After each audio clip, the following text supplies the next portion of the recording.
Test 4. You'll hear a number of different recordings and you'll have to answer questions on what you hear. There will be time for you to read the instructions and questions and you'll have a chance to check your work. All the recordings will be played once only. The test is in 4 sections. At the end of the test, you'll be given 10 minutes to transfer your answers to an answer sheet. Now turn to Section 1. Section 1. You'll hear 2 teachers discussing arrangements for a goodbye party for a colleague. First, you have some time to look at questions 1 to 4.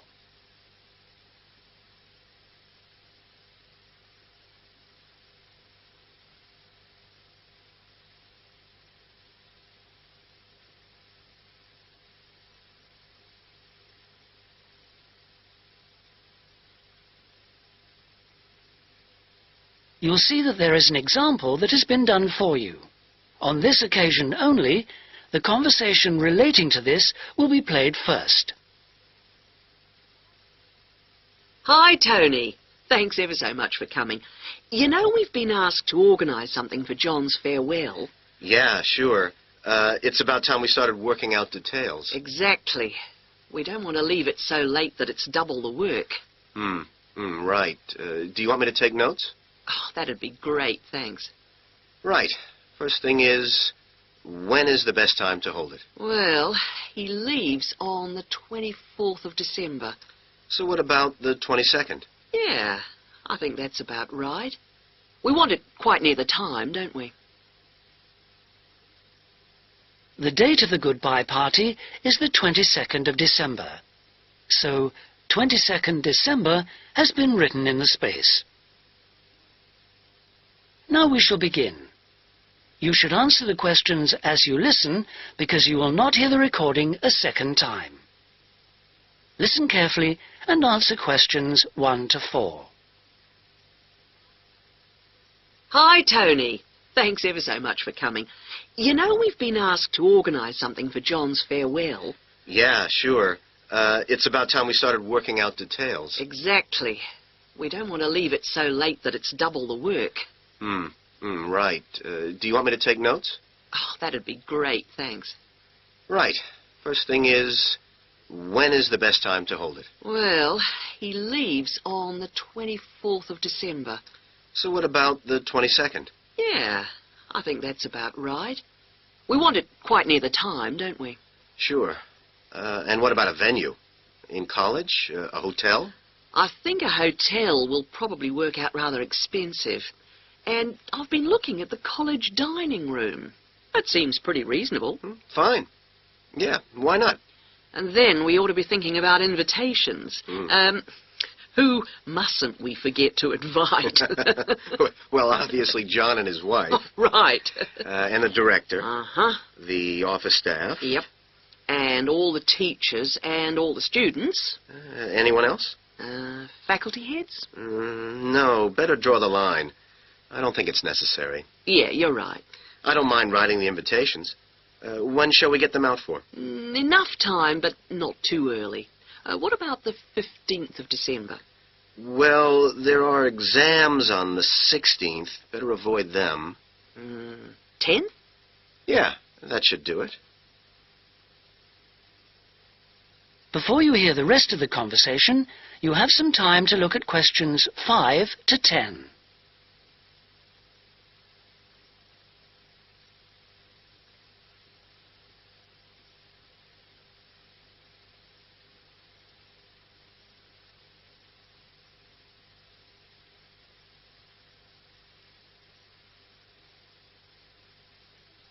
Now listen and answer questions 5 to 10.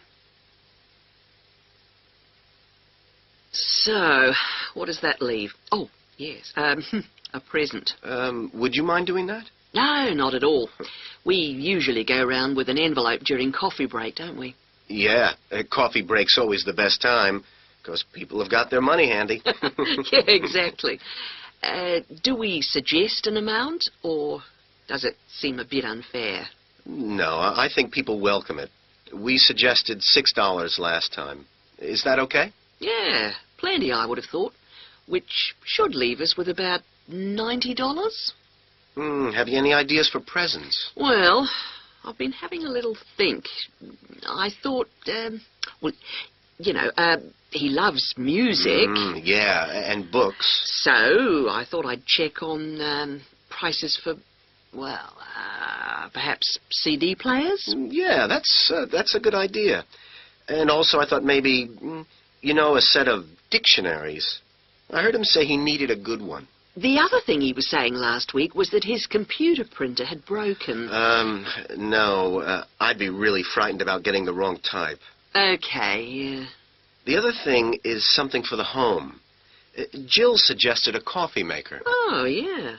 I'll certainly find out what they cost. Okay. Have you got all that down? Yes. Now, we need to think a little more about the money. I know we've got a set amount from the social fund. Right. What does that cover? It's meant to cover the cost of the room. Yeah. And a certain amount for food. And also drinks? Oh, yeah, certainly. But will it be enough? What we've done in the past is to ask guests to bring some snacks. Right. We don't ask them to bring more drinks because we figure that's, that should come from the social fund. Okay. Anything else for the guests to bring? Well, some music, because there'll be a tape deck there in the room, and we can have some dancing later on. Anything else? Well, it's just a thought, but a couple of years ago we had a really good party where we set up, some simple games. Yeah, great. Wasn't it based on photos from the students and teachers? That's right. So we should ask the guests to bring photos. Okay, I'll put it on the invitations. Now, the last thing is, who shall we ask to do the speech? Don't you think it might be nice to have one of the students? Well, then the student leader? Yeah, much better than the director giving speeches again. Okay, then I'll ask her. Lovely. So, is that all? It looks like it. Great. Oh, thanks ever so much. That is the end of section 1. You now have half a minute to check your answers.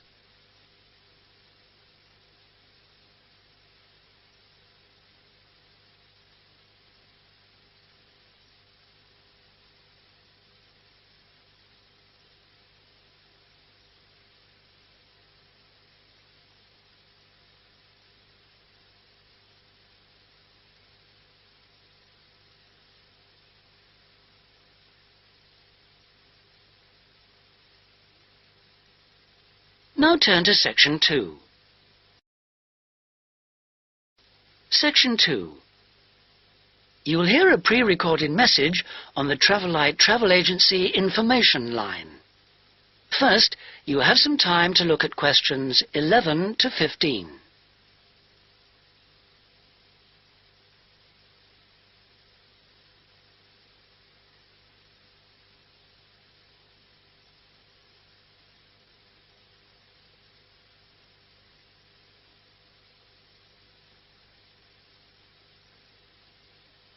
Now listen carefully and answer questions 11 to 15. Thank you for calling the free Travelite Travel Agency information line. You will not be charged for this call. In order to deal with all calls effectively, we offer you a number of options. Please listen carefully and press your required number at the appropriate time or dial a new number. If you want to hear about special offers, please press 1. If you want to hear our latest price lists, please press 2. If you want to make a complaint, please press 3. If you want information about our new walking holidays, please press 4 now. Thank you for calling our Travelite Walking Holidays line. We have been offering a wide variety of walking holidays to suit all tastes for just 3 years, but already we have won 2 awards for excellence in this field. We offer guided walking tours to suit the discerning traveller in 12 different centres throughout the whole of Western Europe. We are planning to open our first centre outside this area in the coming year, so watch out for developments. But the pride of Travel Light is the level of guidance and support we offer on our walks. All are planned in detail by our highly trained guides who all work in a variety of different Travel Light locations, so we can guarantee standards. Each day we offer 3 separate walks catering for all skills and fitness levels. We also pride ourselves on our friendly service, particularly important for the increasing numbers of people who choose to holiday alone.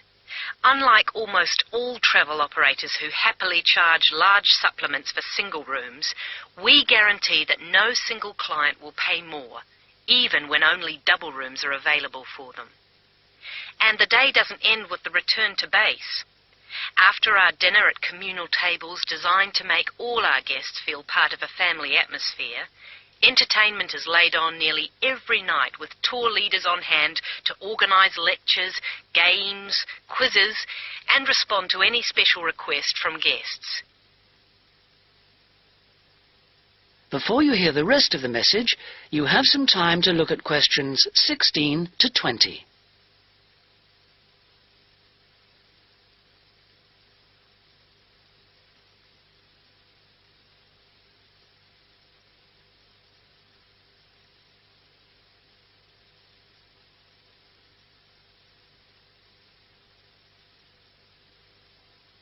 Now listen and answer questions 16 to 20.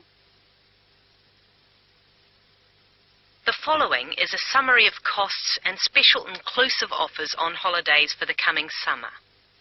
We have 3 lengths of holiday: 3-day, 7-day and 14-day. The 3-day holiday costs $180 for all accommodation, food and walking, and for the first time this year, we are including in that price the cost of picking you up from the nearest station. The 7-day holiday costs $350 per person and, as well as including the offers of the 3-day holiday, also includes a magnificent book giving the local history. On top of that, we are able to include free maps for you to better enjoy the walking and even plan in advance if you wish. For the 14-day holiday, our special price is $690 per person, and that includes all the offers for the 3- and 7-day holidays, plus membership of a local walking club, so you can better enjoy the full flavour of the local life. For further information, please contact your local travel agent. Thank you for calling the Travel Light Travel Agency information. That is the end of section 2. You now have half a minute to check your answers.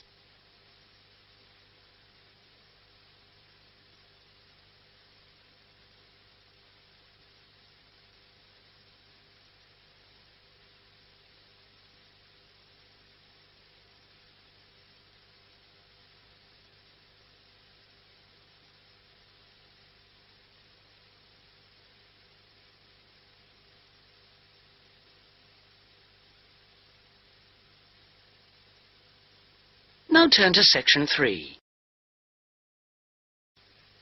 Section 3. You will hear a conversation between 2 students who are studying to be teachers, talking about science experiments. First, you have some time to look at questions 21 to 26.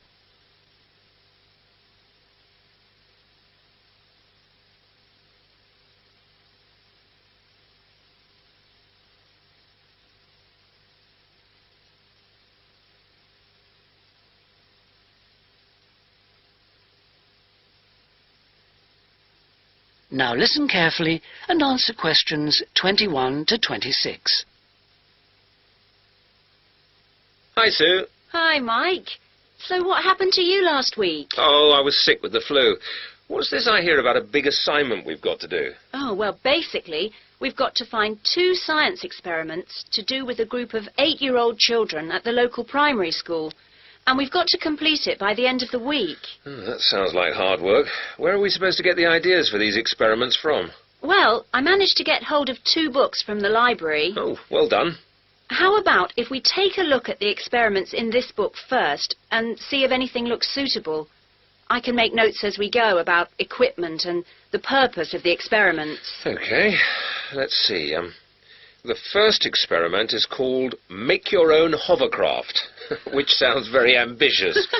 Mind you, you only need 20 balloons and a table. You don't need any special engines or anything like that. What do you do with it all? You blow up the balloons and you balance the table on them. Upside down, of course. And the kids get to ride around on it. You know, the other kids sort of push them around the room. The main purpose is to show how hovercrafts work and how things hover around on just a cushion of air. OK, that doesn't sound too bad. OK, ready for number 2? Mm-hmm. Now, this one is called Unusual Measures of Lengths, and you basically use lots of paper clips. The kids go around the class measuring things, you know, how long the desk is and that sort of thing, and then they all compare their answers. And basically, because not all paper clips are the same lengths, they should come up with some strange answers. It's supposed to demonstrate the importance of having fixed units of measurement. Yeah, that's not bad. OK, now for number 3, you need rock salt or copper sulfate. Oh, I'm not sure about that. Well, just put down the rock salt then. Apart from that, you only need a jar of water. And basically you dissolve lots of salt into the water and watch the crystals form. So it basically teaches the kids about growing crystals. Yeah, I suppose it would be nice to grow something. Let's move on and have a look at number 4. OK, this one is called Spinning Colour Wheel. It looks like you get some cardboard and draw a circle on it, divide it into 6 equal segments and colour each one in using different colours, then you thread a piece of string through the middle. So we'd need some string as well. Yes, sorry, and you spin the wheel around, and if you can get it spinning fast enough, hopefully the colours all merge and show up as white. Oh, I didn't know that. What's the principle behind it? Well, it's pretty elementary physics, really. It teaches them about how white light, or ordinary light, is made up. Well, that doesn't sound too bad. Now, there's only one more left in this book, isn't there? What does that one say? Well, it's another one where they'd get to make something. Sounds very interesting. You need quite a lot of equipment, actually. A hand drill, an old record, a pin or needle, some paper, and a bolt. Go on. What do they have to do? Well, they basically make a record player. The main idea is to teach them about recording sound. But hopefully they'd also see that you need motion and an amplifier to make the sound heard. OK, well, it does sound interesting. Shall we go through all of those again and decide if any of them are going to be suitable? Before you hear the rest of the conversation, you have some time to look at questions 27 to 30.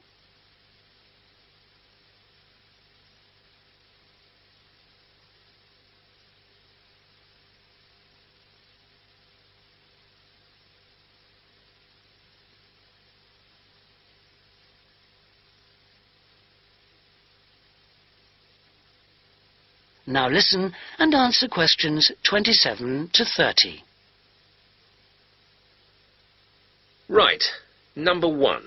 I thought this one sounded nice. There'd be lots of activity, and it doesn't need too much in the way of equipment. Yes, that's true, but don't you think it's a bit risky to get a group of 8-year-olds pushing each other around a classroom like that?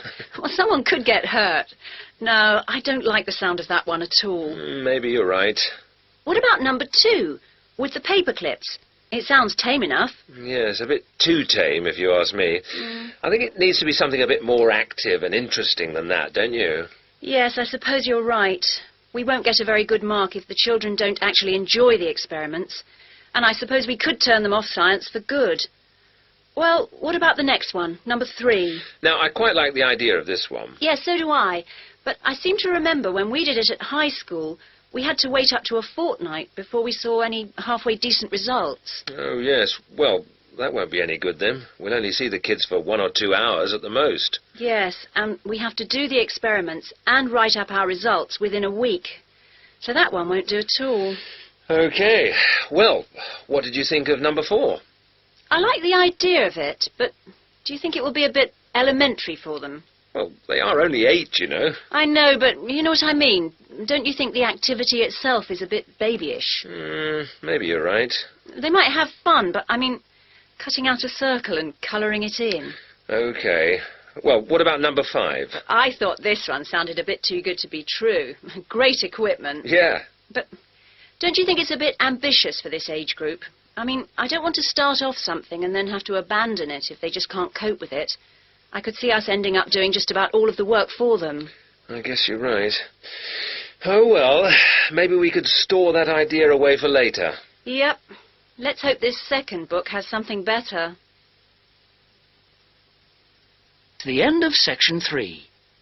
You now have half a minute to check your answers.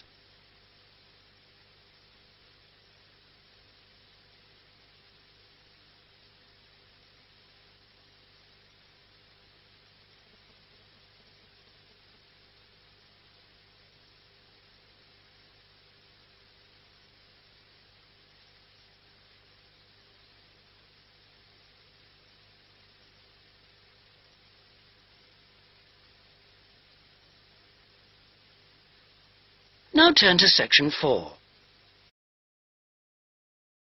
Section 4. You'll hear a lecturer talking about the meshing of sharks in Australia. First, you have some time to look at questions 31 to 40.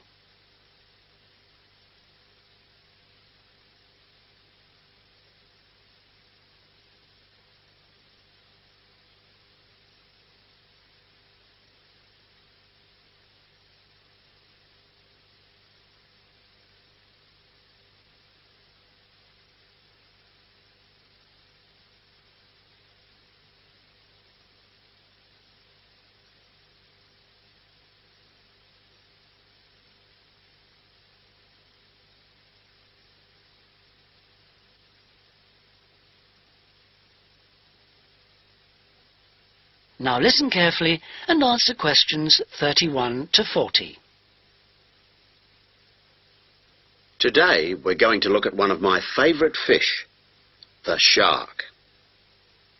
As you know, sharks have a reputation for being very dangerous creatures, capable of injuring or killing humans. And I'd like to talk about sharks in Australia. Sharks are rather large fish, often growing to over 10 metres, and the longest sharks caught in Australia have reached 16 metres. Sharks vary in weight with size and breed, of course, but the heaviest shark caught in Australia was a white pointer. That weighed 795 kilograms. Quite a size. Sharks have a different structure to most fish. Instead of a skeleton made of bone, they have a tough, elastic skeleton of cartilage. Unlike bone, this firm, pliable material is rather like your nose and allows the shark to bend easily as it swims. The shark's skin isn't covered with scales like other fish. Instead, the skin's covered with barbs, giving it a rough texture like sandpaper. As you know, sharks are very quick swimmers. This is made possible by their fins, one set at the side and another set underneath the body. And the tail also helps the shark move forward quickly. Unlike other fish, sharks have to keep swimming if they want to stay at a particular depth, and they rarely swim at the surface. Mostly they swim at the bottom of the ocean, scavenging and picking up food that's lying on the ocean floor. While most other animals, including fish, hunt their prey by means of their eyesight, sharks hunt essentially by smell. They have a very acute sense of smell and can sense the presence of food long before they can see it.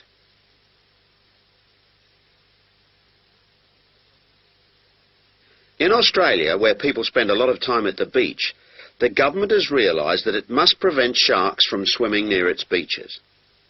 As a result, they've introduced a beach netting program. Beach netting, or meshing, involves setting large nets parallel to the shore. This means that the nets on New South Wales beaches are set on one day and then lifted and taken out to sea on the next day. When shark netting first began in 1939, only the Sydney metropolitan beaches were meshed. These beaches were chosen because beaches near the city are usually the most crowded with swimmers. 10 years later, in 1949, systematic meshing was extended to include the beaches to the south of Sydney. As a result of the general success of the program in Sydney, shark meshing was introduced to the state of Queensland around 1970. The New Zealand authorities also looked at it, but considered meshing uneconomical, as did Tahiti in the Pacific. At around the same time, South Africa introduced meshing to some of its most popular swimming beaches. When meshing began, approximately 1,500 sharks were caught in the first year. However, this declined in the years that followed, and since that time the average annual catch has been only about 150 a year. The majority of sharks are caught during the warmest months, from November to February, when sharks are most active, and when both the air and the ocean are at their maximum temperature. Despite quite large catches, some people believe that shark meshing is not the best way to catch sharks. It's not that they think sharks are afraid of nets or because they eat holes in them, because neither of these is true. But meshing does appear to be less effective than some other methods, especially when there are big seas with high rolling waves and strong currents, and anything that lets the sand move. The sand that's holding the nets down. When this moves, the nets will also become less effective. That is the end of section 4. You now have half a minute to check your answers.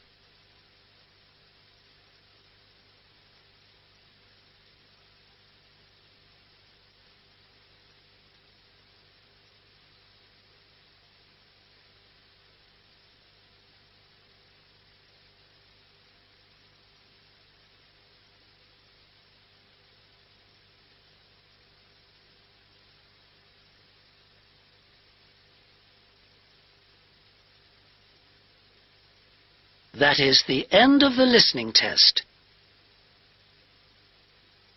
In the Ielts test, you would now have 10 minutes to transfer your answers to the listening answer sheet.